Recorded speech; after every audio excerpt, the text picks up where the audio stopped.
सकाळची वेळ आहे. मुंबईच्या मल्टीप्लेक्स समोर 2 रांगा आहेत. एका रांगेमध्ये उभे आहेत पठाणसाठी 350 रुपये देणारे प्रेक्षक आणि दुसऱ्या रांगेमध्ये उभा आहे मराठी माणूस जो आपल्या बेस्ट फ्रेंडसाठी उत्सुक आहे.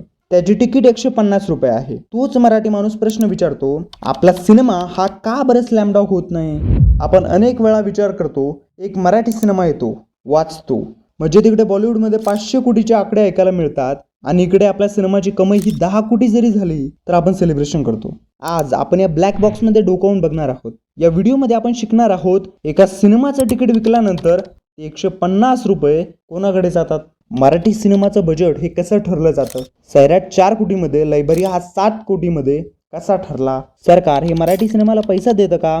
0 टॅक्स पासून ते सबसिडीपर्यंत सगळं. आणि सगळ्यात महत्त्वाचं म्हणजेच एक स्क्रिप्ट पासून प्रेक्षकांपर्यंतचा सगळा प्रवास. आपण मराठी सिनेमावरती किती प्रेम करतो, पण त्याचा व्यवसाय आपल्याला माहिती नाहीये.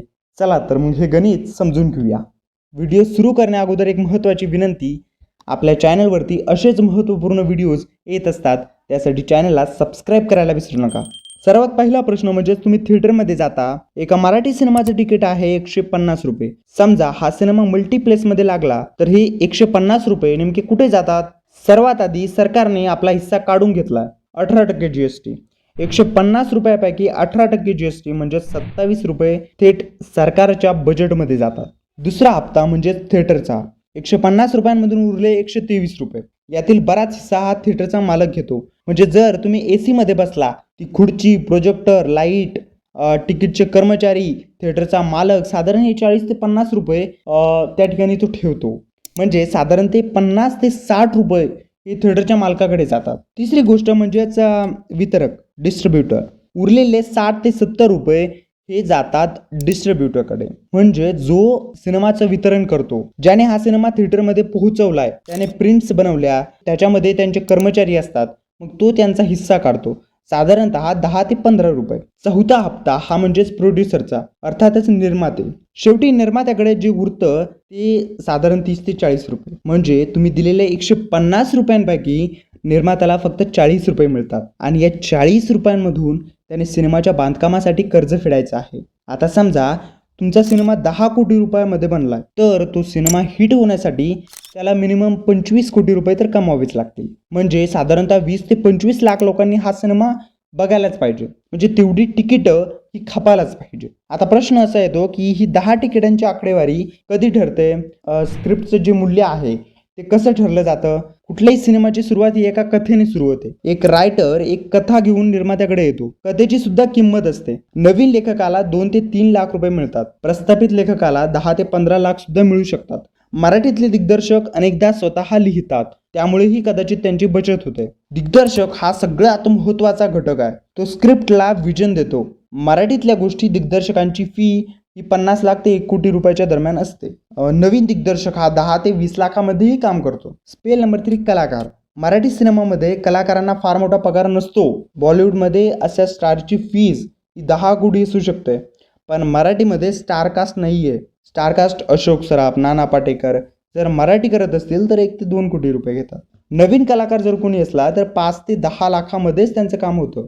सैराटचे जे कलाकार होते, रिंकू राजगुरू, आकाश ठोसर यांना तर फार कमी मानधन मिळालंय. Spell number 4, technical teams. हा एक मोठा खर्चाचा भाग आहे. चांगला सिनेमाटोग्राफर हा 10 ते 20 लाख घेतो. संगीतावरती म्हणजेच म्युझिक कंपोजरवरती सैराटमधलं संगीत होतं अजय अतुल यांचं, त्यांनी साधारणतः 50 लाख ते 1 कोटीची फी त्यांना मिळाली असेल. हा सिनेमा मराठी सिनेमाचा एक मोठं हिट भांडवल ठरलं होतं, तर हे पण एक मेजर असेल. नंबर 5 वरती येते प्रोडक्शन. इथेच आता खरा पैसा जाळणं सुरू होतं. एका दिवसाच्या शूटिंगचा खर्च, त्याचे कर्मचारी, जेवण, वाहतूक, लोकेशनचं भाडं हा किमान 2 ते 3 लाख रुपये इझिली येतो. एक सिनेमा जर आपण बघितलं तर साधारणतः 40 ते 60 दिवस याचं शूटिंग होतं. म्हणजे फक्त शूटिंगचा खर्च हा 1 ते 2 कोटी रुपयापर्यंत येतो. 6वा स्पेल म्हणजेच VFX.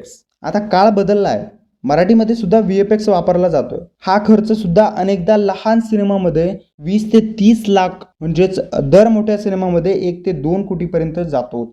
सातवं स्पेल म्हणजेच मार्केटिंग आणि प्रमोशन. आता मार्केटिंग जर आपण बघितलं तर मार्केटिंग हा खूप जास्त मोठा भाग आहे. हा एक सर्वात मोठा आणि कपटी खर्च आहे. एक चांगला ट्रेलर बनवायचं झालं तर 5 ते 10 लाख होल्डीज, प्रिंट मीडिया, रेडिओ जाहिराती, हा सगळा खर्च साधारणतः बजेटच्या 10 ते 15% असतो. म्हणजे 5 कोटीच्या सिनेमामध्ये 50 लाख हा प्रमोशनचाच खर्च होऊन जातो. मग यामध्येच एक बजेट ठरतं की मराठी सिनेमा हा 2 कोटी ते 15 कोटीच्या दरम्यानच बनतो. सैराटचं बजेट हे फक्त 4 कोटी होतं, त्याने 110 कोटी रुपये कमवले.